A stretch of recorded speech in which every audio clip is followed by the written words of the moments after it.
This is the CJ Silas Show. She's been talking sports for over half her life. You'll hear big-name guests and all the hot topics. Her roller derby sisters call her Dodge Her Blue. CJ's proud of her California roots and time in New York. Born and raised in L.A., college at USC and Syracuse University. She's not afraid to share her opinions with you. And, like it or not, she wants to be the change. Ladies and gentlemen, all ears and no mask required. Here she is, CJ Silas. Hey, hey, hey, welcome in live and direct. It is the CJ Silas Show on ESPN Radio, 1280 AM and FM 101.7, The Ticket in San Luis Obispo. I'm so excited. I don't often do it this way, but Dan Hoard, the voice of the Cincinnati Bearcats and the voice of the Cincinnati Bengals, is on the show tonight.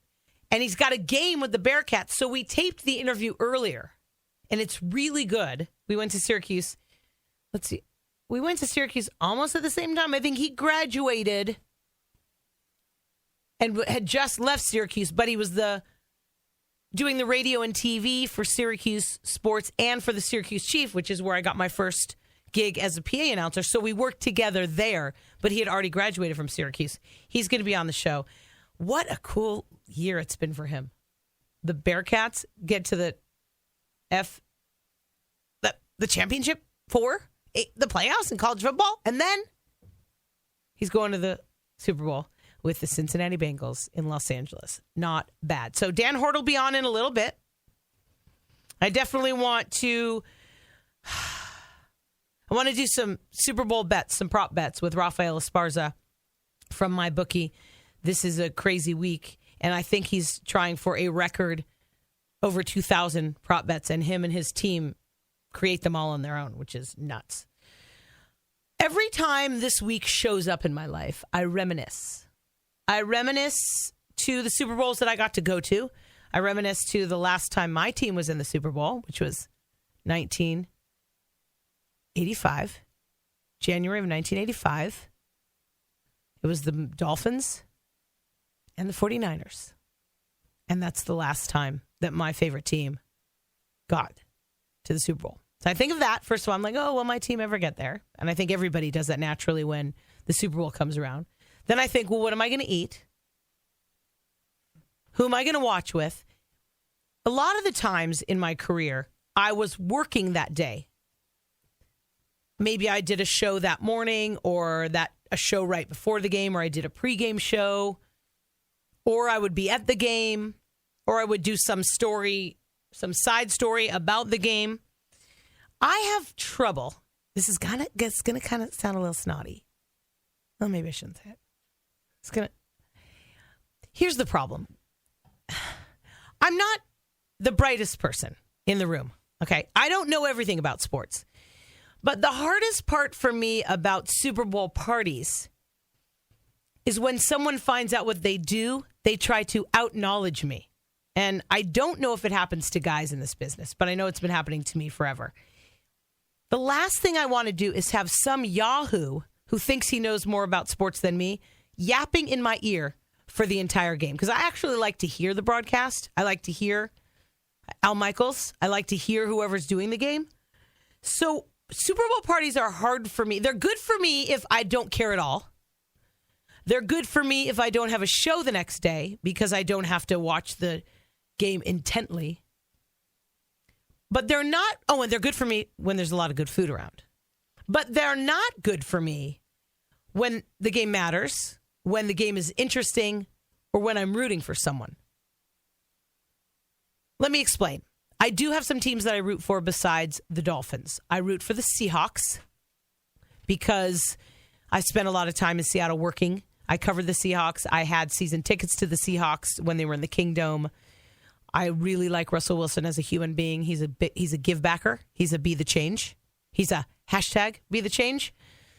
I have a sports crush on Pete Carroll, not a romantic crush. It's different. If you need me to differentiate between the two, I don't want to sleep with Pete Carroll, but I just think he's one of the best interviews ever in sports. He's not hot to me sex-wise. He's not like this, I don't want to jump his bones, but I have a crush on Pete Carroll because he's a great interview and he has a lot of passion. And he's, as a media member, he's one of those guys that's going to be up front with you and passionate, happy when it's good, and pretty darn bummed out when it's bad. So I root for the Seahawks. Also, my parents have retired there. I spent a lot of time in Seattle, sort of like the American League team for me. My American League team is the Mariners, even though I don't really root for them that hard. It was pretty fun at the end of last season. Oh my gosh, Major League Baseball. Oh, wait. I'll get back to that. When I'm rooting for a team, or maybe I have a good friend like this Super Bowl, one of my best friends in the world is a diehard crazy Bengals fan. Though I grew up in Los Angeles, and it'd be really cool for the Lakers, the Dodgers, and the Rams all to have championships within like 3 years of each other. And the city of LA, after a pandemic, needs something like this. My point is, I can't watch a Super Bowl if there are too many yahoos in the room. Really, that's the key. I need to be with like two people that care about the game. Maybe if I was in LA with my friend who's a Bengals fan, I would watch. You're distracting me right now. My intern is dancing in the studio. Did you have coffee before you got here? Listen, get on this mic for a second. Now, right here. You can't do. This is a radio show. I was doing the gritty in honor of Josai Shi. Sorry. Gabe, I'm trying to, this is live. Do you know these microphones are on? Do you know that this radio show turns into an international podcast in just an hour? I wasn't aware. You weren't? Okay. Aware. Because you interrupted me and distracted me, we're going to do this instead. Okay. I just found, while Gabe was distracting me, I have not looked at my picks. Doc Crudges never came to say his picks, so hopefully you will notice that my picks are pretty clear if you go through the conference championships and stuff. Please, you're going to be able to handle this. You're a college student at a high-level institution. And because you distracted me, I'm putting you on the air. I am so grateful for this opportunity. Okay, listen, but should you apologize first for distracting me? Yeah. I'm sorry to CJ. I'm sorry to the entire TCJSS fam. We run a professional organization here. We do. And on that note, let's get to CJ's picks because I'm not going to lie. They're not bad. Okay, let's go through. Could have maybe been a little better. Okay, now listen. I'm not a gambler. Okay, I bet correct. I root and pick sometimes from my heart. So I'm not.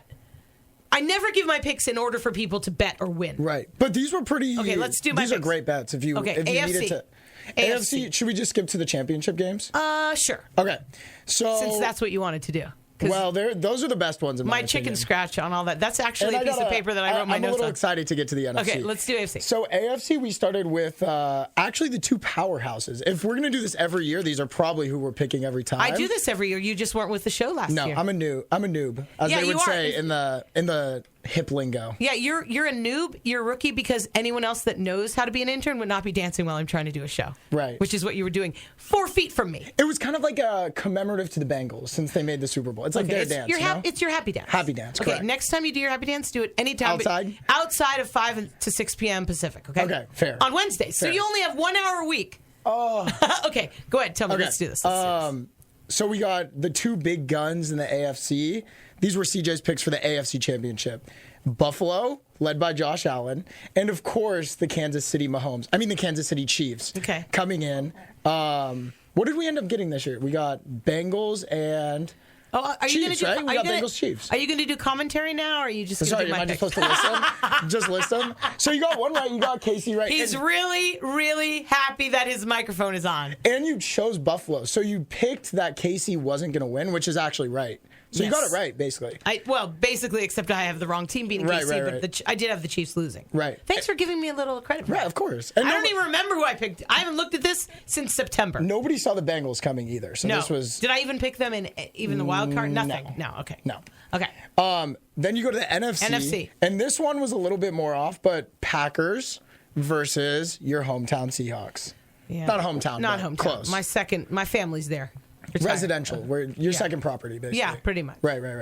Yeah, since I own so much property, thanks. But the Packers... Thanks for making everyone think that I own property in Seattle. Well... On a lake. You know what? I own on a lake with a boat. Nice. Jet skis. I've got it all. And you know what? I've got a lift for the boat, and I've even got a big garage for the boat on the lake. What about the helipad? Oh, Tell them about the I helicopter forgot. pad. I didn't want to say that out loud. I guess it's a bad time to tell you CJ has a boat in Capri, too. A yacht. Okay, let's get back to football. Okay. Oh, my gosh. So we got Packers versus Seahawks, which was not so, great. but the Packers, I mean, they were odds-on favorite all year. Yeah. And it's Aaron Rodgers. It's hard to bet against Aaron Rodgers. I know. And then what happened with the Seahawks this year? We're not doing commentary, remember? That's it? And who did I have in the Super Bowl? I had Buffalo and Green Bay. Yeah. Yeah, I was far from it. Josh Allen will get there one day, though. Okay, your mic is off. That was, oh my God. You know what? That's what he had to do. You know what? He probably said to Mark and Angelique, my other interns that are here on my biggest, bestest crew in the history of the world, but we're only allowed a few in at a time because of COVID. I bet you they planned it. I'm going to stand in the back and I'm going to dance. You guys don't move. Act like you care and you're working on the show. Be very focused so that she'll really notice that I'm not focused. And then she'll call me out for wearing pajamas. And she'll call me out for wearing boxers on the outside of your clothing. And then she'll put me on the air and I could do my picks. You guys really, really did a good job of that. Oh my gosh. Dan Hoard's coming up on the show. This show has taken a turn that I had not planned. In fact, it has taken a turn that not only did I not plan, but I'm not sure I even like. Super Bowl, Rams 15-5, taking on the Bengals 13-7. LA is a 4-point favorite in this game. We're going to talk about the Bengals with Dan Hoard in just a bit.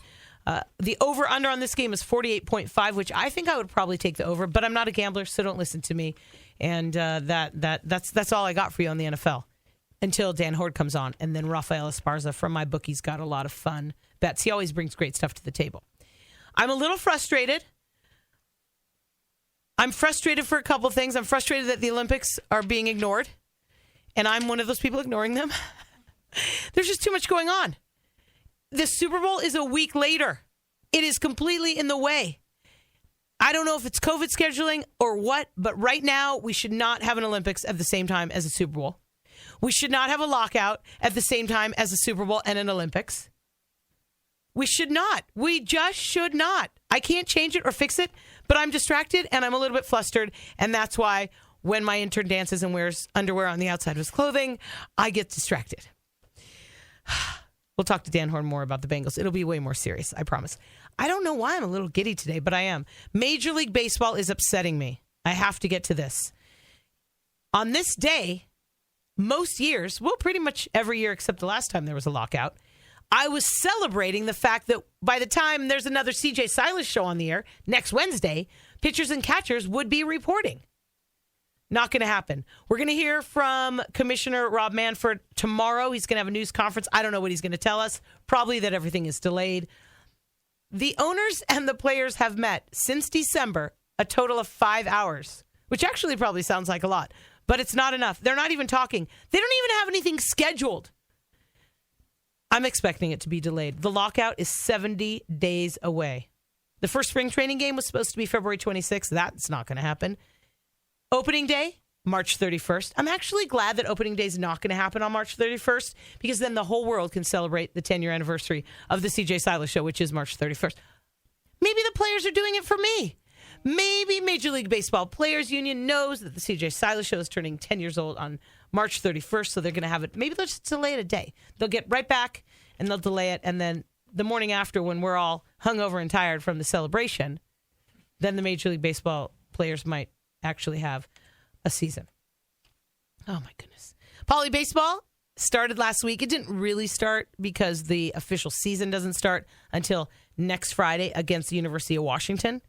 Friday night games are 6, Saturday night games are 4, and Sunday games are 1. And by the way, I'm going to be giving away every single Cal Poly baseball weekend 2 tickets in my personal seats with all food and drink covered once a weekend. So next week, guys, will you remind me to give away a pair of Kruko tickets? And Kruko's different this year. They're reserved, which means if you act like a jerk in my seats, everybody's going to know you're a jerk in my seats. So we got to be super careful, okay? And nobody under 21 can drink in my seats. So the alumni game happened. It was really fun.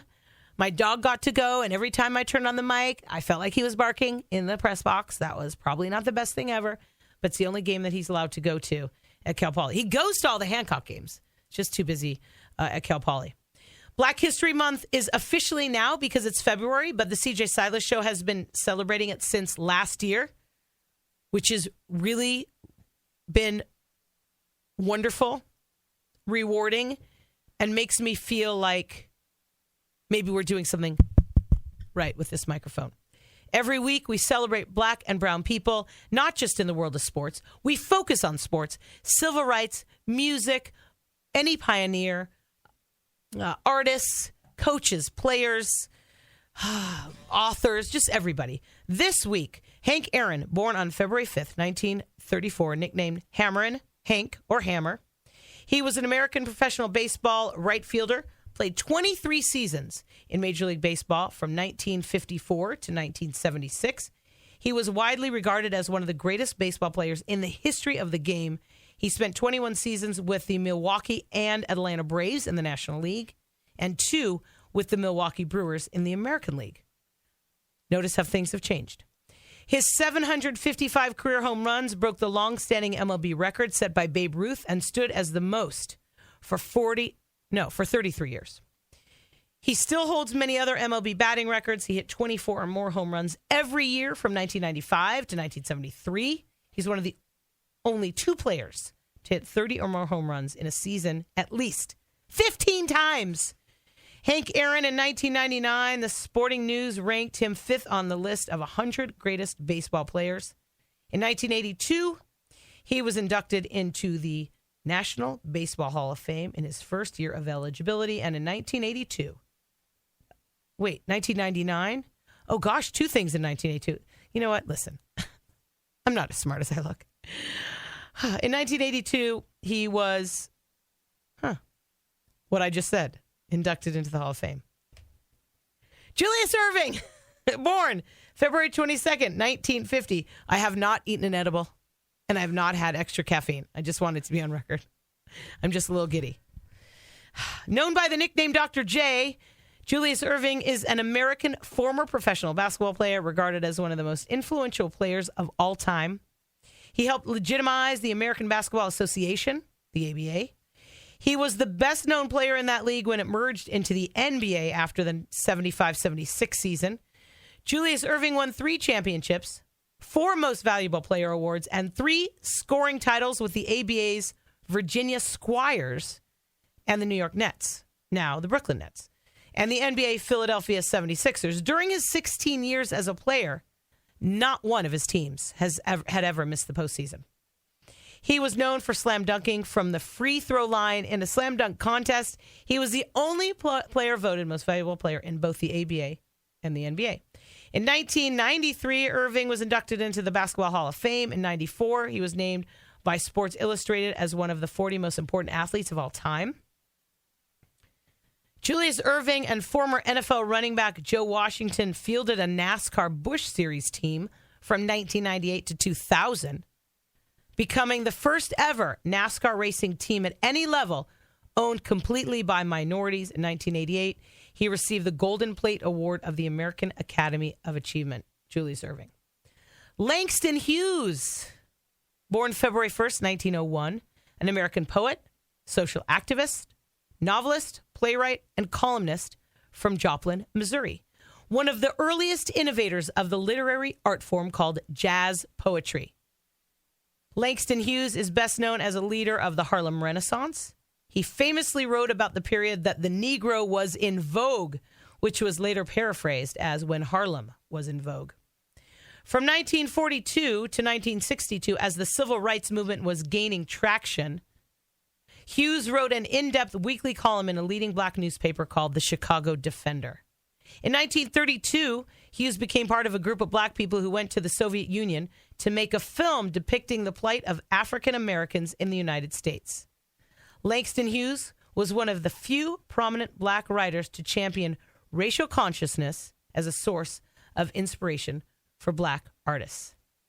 Black history celebrated on the CJ Silas Show every single week. We will continue to do this. We're just going to do it. I mean, we're going to do it because while the CJ Silas Show is still on the air, there's always going to be a black or a brown person or 1 or 2 or 3 or more every week to celebrate and honor. Some have been forgotten. Some are still live. Some are still doing great things. But we are using our microphone to hashtag be the change. Coming up, Dan Hoard, the voice of the Cincinnati Bearcats and Super Bowl bound Cincinnati Bengals. He's coming up. I want to thank my partners, Jim Nazzo, dentist Dr. Daniel Lapidus, and Larry Ackerman, Joy Shell Beach, Michael Moore Sports Recovery, the Avila Bay Athletic Club and Spa, dermatologist Dr. Brad Kurgis, the Slow Wellness Center, and California Fresh Markets, where I got the most amazing, incredible, sugar-free, not sugar-free, but just no sugar added, keto spinach smoothie. And it tastes oh so good. California Fresh Markets on 5 Cities Drive in Pismo Beach, where I shop, on Foothill Boulevard in San Luis Obispo, and El Rancho Market in San Ynez. Coming up, the voice of the Cincinnati Bengals on the CJ Silas Show. If you ever miss the show, go check us out on the cjsilasshow.com. Go to our Linktree account. Go to the YouTube channel. Easy peasy ways to find the CJ Silas Show. Thanks for listening. Coming up, the Super Bowl with the voice of the Bengals. You're listening to the CJ Silas Show on ESPN Radio 1280 AM and FM 101.7. The Ticket.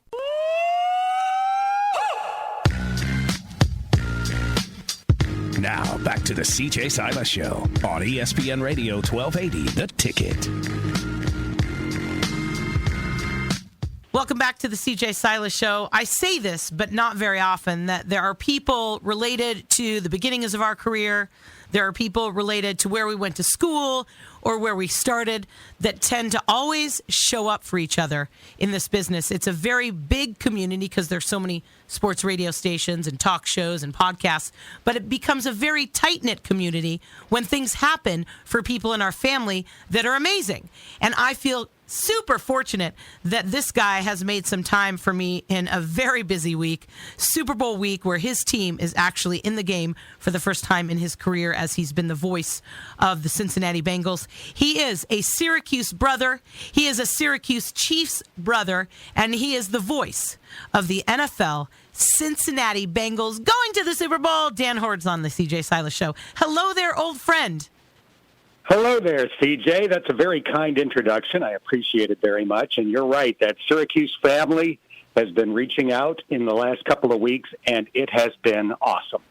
We all go to certain schools. We want to do the best we can for what we think our future holds in our careers. And we were lucky enough to go to Sportscaster U, one of the best schools in this country for sports broadcasting. So many big names have come out of Syracuse. I'm extremely proud of the community that I am in, though I sometimes, when I speak to people like you, even though we started out right around the same time and we paralleled a little bit because we both worked at Syracuse's radio stations and we both worked for the Chiefs in different capacities.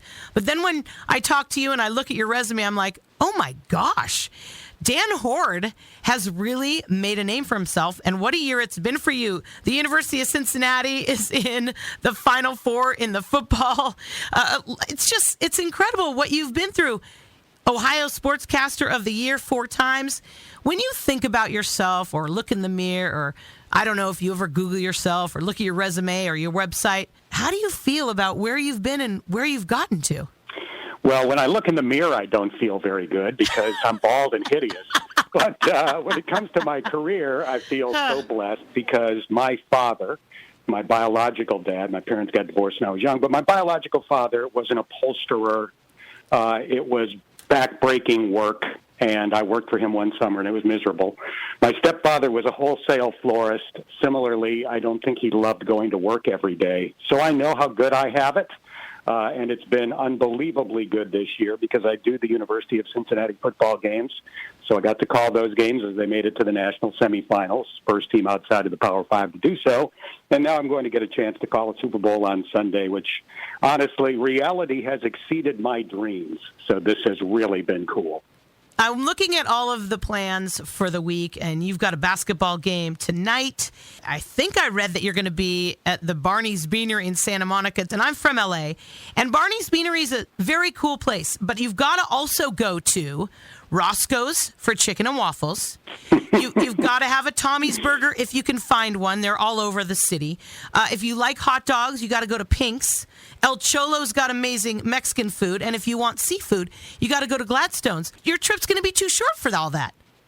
Well, I can eat with the best of them, so don't count me out. But this is really funny, CJ, because my color commentator on University of Cincinnati basketball games is from L.A., and we do a segment on the pregame show every game where I basically ask him 3 questions about anything, and he just kind of has to react off the top of his head.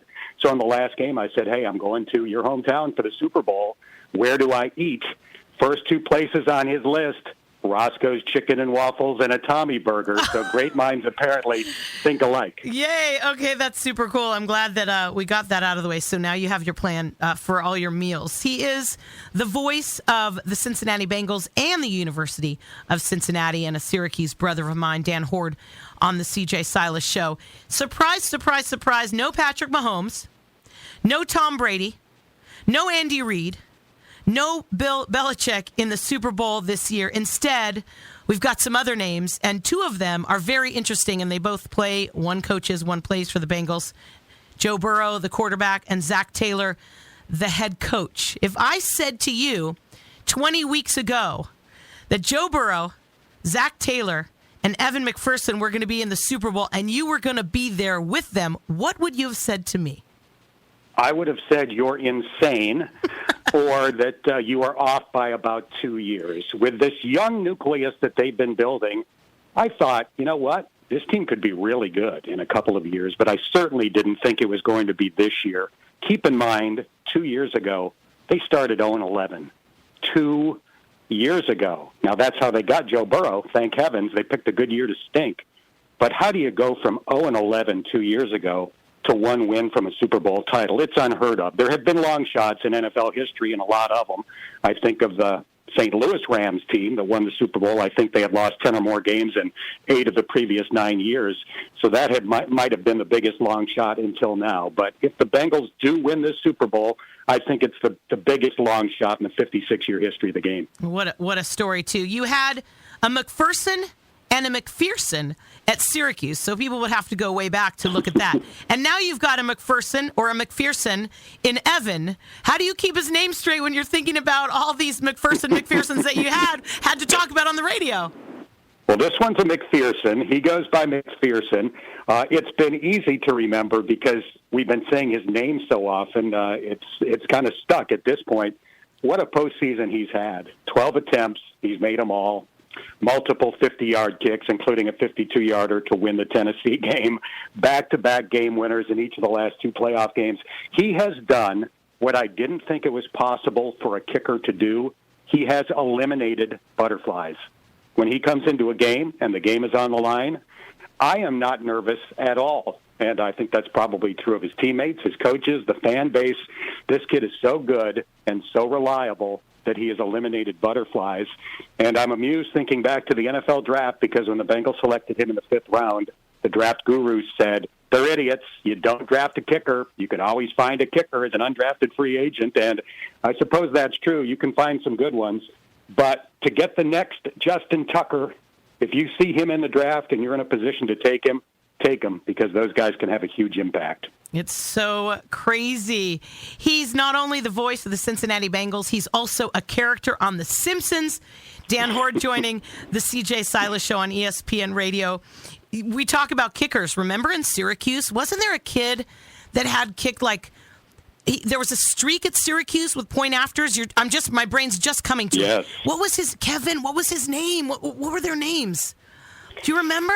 Well, they had a bunch of really good ones, I think, and this is off the top of my head. I think John Biskup was the kicker when the streak ended. Wow. But they had the NCAA record for most consecutive PATs, and it extended over, 10 different kickers. It was an unbelievably long list.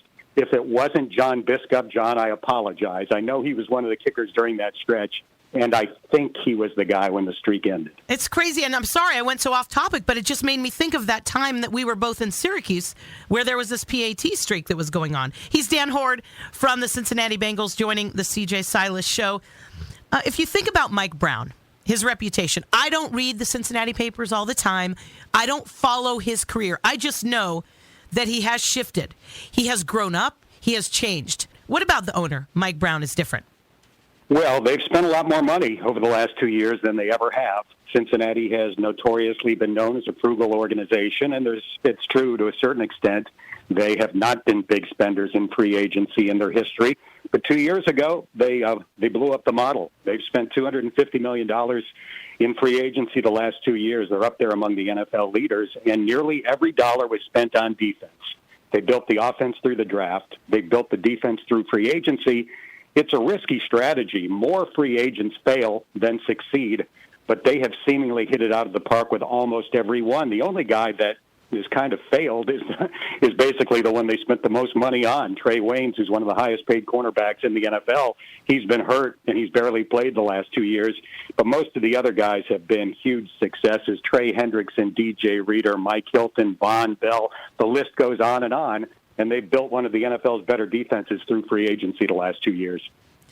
Chris Collinsworth, I think it was Chris Collinsworth, recently said that wide receiver Jamar Chase is the best quarterback that Cincinnati has ever had. I mean, there was, A.J. Green, Ocho Cinco, Isaac Curtis. How do you react when you hear someone like that say that about Chase? Well, Chris was a great wide receiver himself, so he knows what he's talking about. Chris played in the Bengals' first Super Bowl, on the first Super Bowl team in 81, and he played on their second Super Bowl team in 88. Those were the first and last seasons of his NFL career, so he began in a Super Bowl and ended in a Super Bowl. If he says Jamar Chase is the best wide receiver in team history, I'm going to have to say that Chris probably knows what he's talking about. And I was around for the Chad Johnson and A.J. Green years, and I know how great those players were. But Jamar Chase is special. And the stuff that he's done as a rookie boggles the mind. The number of short passes that he's turned into huge touchdowns has really made a gigantic change in the explosiveness of the Bengals offense.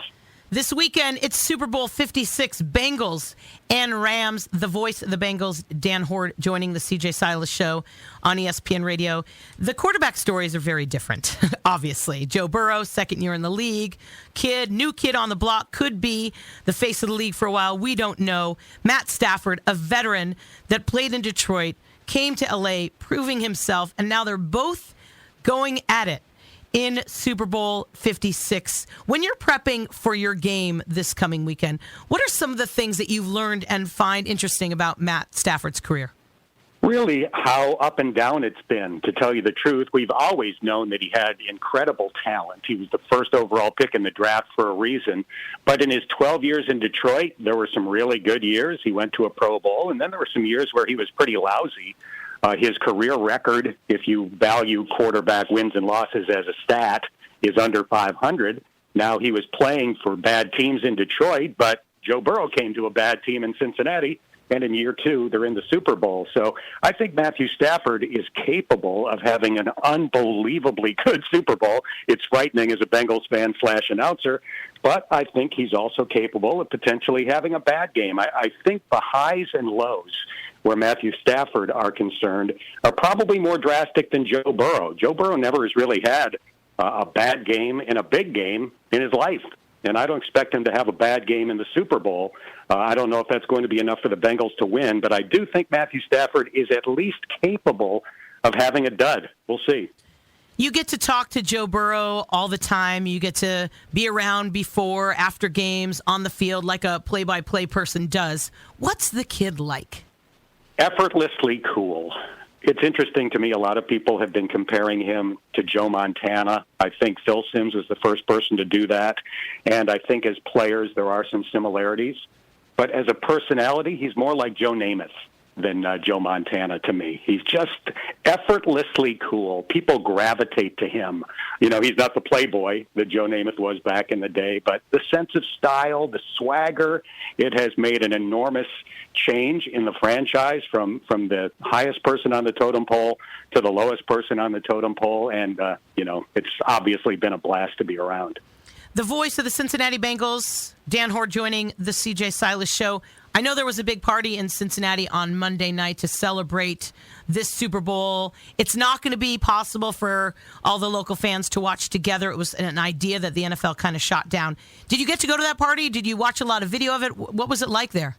I was at that party. So 30,000 people attended a pep rally where basically what they got to see was the players being introduced and run out of the tunnel. So that tells you how crazy Cincinnati has gone for this team.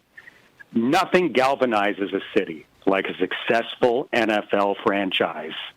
It's crazy if you've got a World Series champ or an NBA champ, whatever it might be.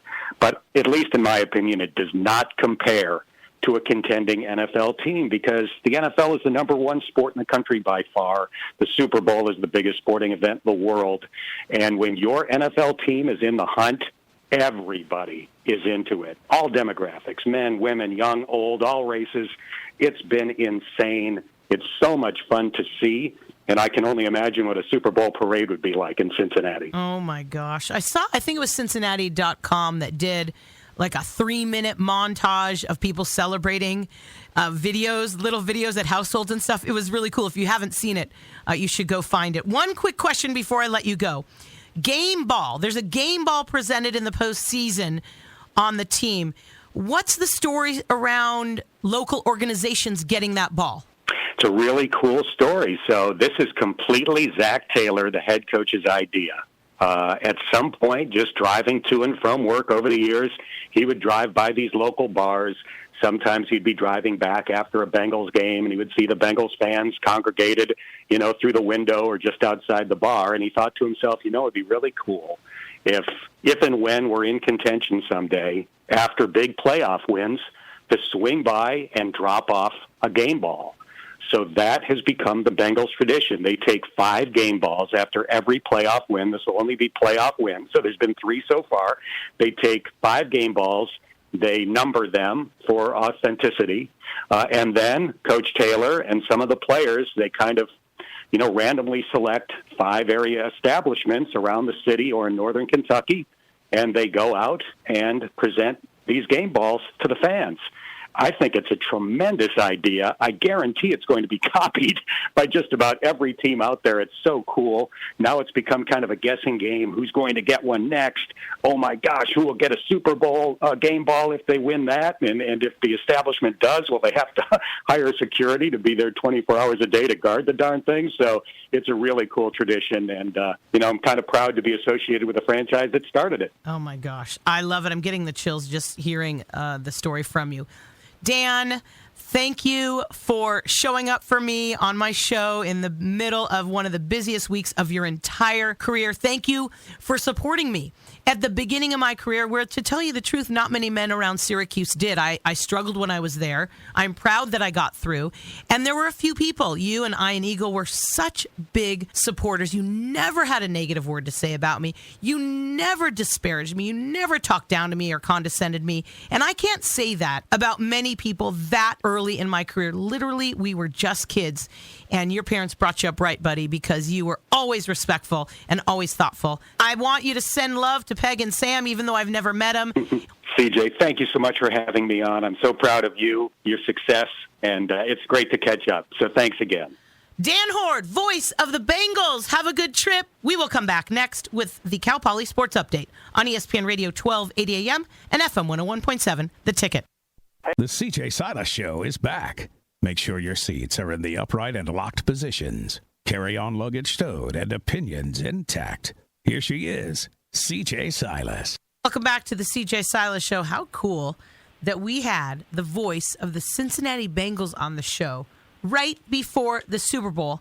The same night, he has the Cincinnati Bearcats basketball game. That's why I had to sit down with him a little earlier today, because he was in the middle of a game tonight. But how cool. I feel honored, as I always do, when Rafael Esparza from MyBookie joins us. He is a head odds maker, and this is probably, I'm not going to assume. I'm going to ask him directly. Rafael, is this the busiest week of your year? Busy week for me because I'm pumping out prop bets. We have over 2,000 ways to bet the Super Bowl. My goal is to try to do maybe 2,300. Physically, for me, yes. For sports books and ticket counts and all that, March Madness, the first 4 days, is always probably one of the biggest because it's 4 Super Bowls in a row. It's just constant. And March Madness, games tip off at 9. The last tip off is 9 p.m. So it's just constant games. Super Bowl is just really one game and a whole bunch of prop bets. When you say you're trying to get to 2,300 prop bets, do you have to figure them out yourself and create them? Not just myself. There's other people, but a lot of the crazy ones and funny ones and stuff like that usually come from my thick skull. So I'm giving kickers love right now. As I'm on the air with you, I'm actually doing kicking prop bets. I'm giving love to the kickers and punters this evening. What is the kicking prop bet that you're creating at this moment live on the CJ Silas Show? One of the kickers throw a pass in the game, so maybe a fake kick or a fake punt, and they throw a pass. That's what I'm working on right now. I was looking at some of the halftime stuff you sent me, the Super Bowl halftime. Is there not a lineup of the performers because you have a bet on which order the performers are going to perform? So that doesn't come out ahead of time.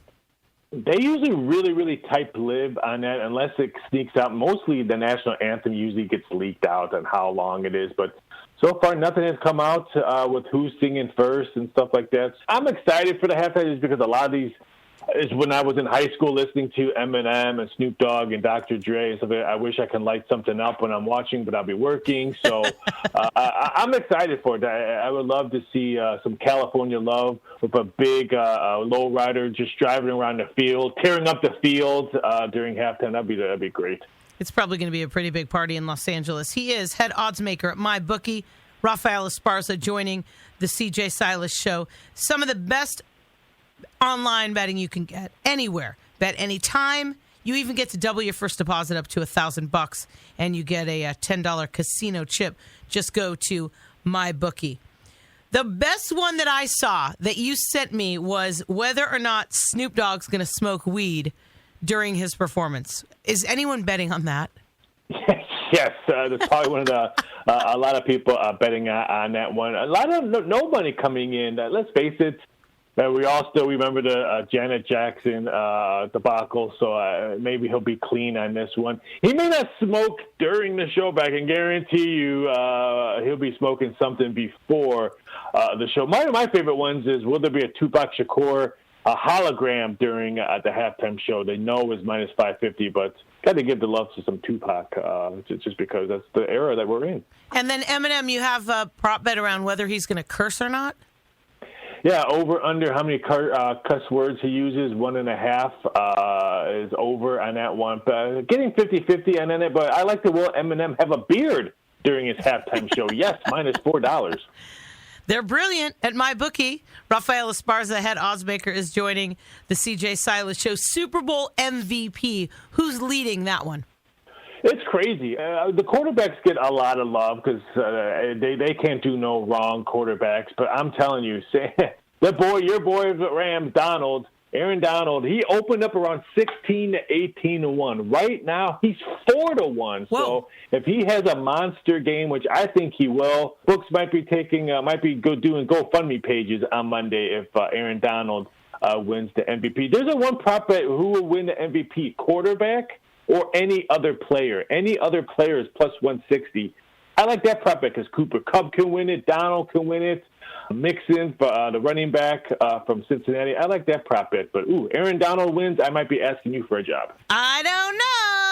He is Rafael Esparza from MyBookie. Is there a coin toss prop bet? Coin toss is, of course, you can bet it heads or tails, both minus 101. But you can also think where the team choose is correct, where the team that chooses wins the Super Bowl. So there's some other fun ways to bet the coin toss. You just don't want to bet it heads or tails.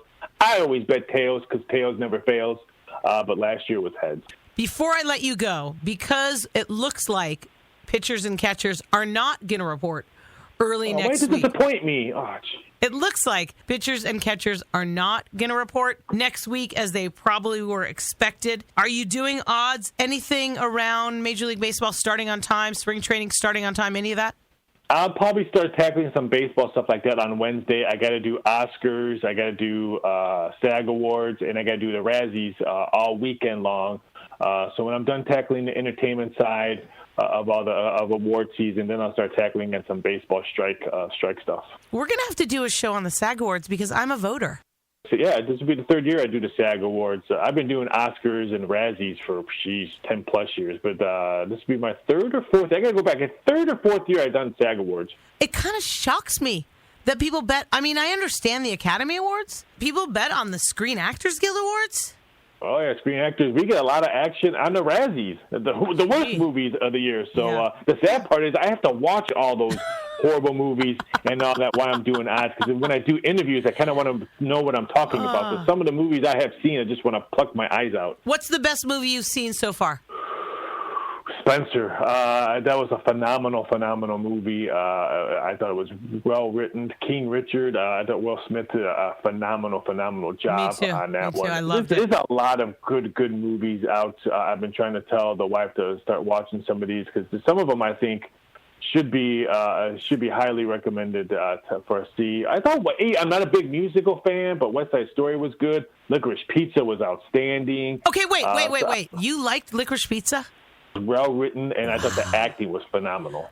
I grew up in that era, in that exact neighborhood, and that's why I wanted to watch it, but I felt I was a little bored. I could see that. I thought the acting was great. Being the Ricardos, if you don't want to go to movie theater and all that, that's a great movie. J.K. Simmons was outstanding in there. He got a nod for Best Supporting Actor. So, like I said, there's a lot of good stuff. The Power of the Dog was really good. Kristen Dunst was outstanding in that movie. And I usually don't like her acting, but she was phenomenal in that one. So hats off to Kristen Dunst. I know she listens to your show. She's a big fan, she told me. I had a problem with that movie because it was a little too dark, but I thought the music score in that movie was so effective. It was I agree. Mind-blowing, the music in that movie. I didn't love the movie. Those kind of movies, kind of dark, not really sure. I don't know. It took me. I had to watch that in 2 sittings. I couldn't get all the way through that movie. I had to watch King Richard in 2 sittings. This is a long movie, and I was hungry. I'm pretty sure I'm going to vote for Will Smith for Best Actor for that. Someone else is going to have to blow me away if not. He's a big favorite. -$3, -$3.50 for the Academy Awards. He'll be a huge favorite. He's going to win. All right, buddy. Thank you so much. Now that I know, we're going to do Academy Awards later. Oh, can't wait. Take care. Be safe. Rafael Esparza. I said it before you did. From MyBookie. Check it out. Best odds, biggest payouts. Easy peasy. MyBookie.ag. Did you hear his dog in the background? I cannot believe that these guys and gals sit around thinking about prop bets for the Super Bowl. The Cal Poly Sports Update, Hancock and Cuesta as well. Cal Poly women's basketball beat Fullerton and then lost in double overtime to Long Beach State. They're taking on Northridge tomorrow next. Men's basketball lost at Fullerton and Long Beach State. They're hosting Fullerton at 7 o'clock tomorrow as well. Baseball, Brooks Lee and Drew Thorpe are on the preseason All-American team at D1 Baseball. It's the 4th All-American team for Brooks. In golf, the men took 3rd place at the Orange County Classic. The women, Elizabeth Schultes won the individual title at the Valley Invitational. Next up, they're at UNLV this coming weekend. And indoor track, 5 Mustangs are in top 3 finishes. Next up, they're at Arkansas at a qualifier. I'm going to turn off my mic. Thank you so much for making an appointment to listen. Tune in next week. We've got the Slow Roll Community Initiative in studio. I'm out. Thanks for listening to The CJ Silas Show. Find her podcast on thecjsilasshow.com. Follow her on all social media platforms, including her YouTube channel. Make an appointment to listen every Wednesday on ESPN Radio 1280 AM and FM 101.7. CJ out.